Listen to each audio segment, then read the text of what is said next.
நிலைமை கொஞ்சம் இறங்கி வந்தால் நிழலும் கூட மிதிக்கும்.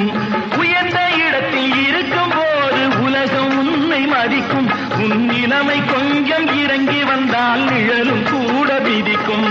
மதியாதார் தலைவாசல் மிதிக்காதே என்று மானமுள்ள மனிதனுக்கு அவ்வை சொன்னது. அது அவ்வை சொன்னது, அதில் அர்த்தம் உள்ளது. பரமசிவன் கழுத்தில் இருந்து பாம்பு கேட்டது, கருடா சௌக்கியமா? யாரும் இருக்கும் இடத்தில்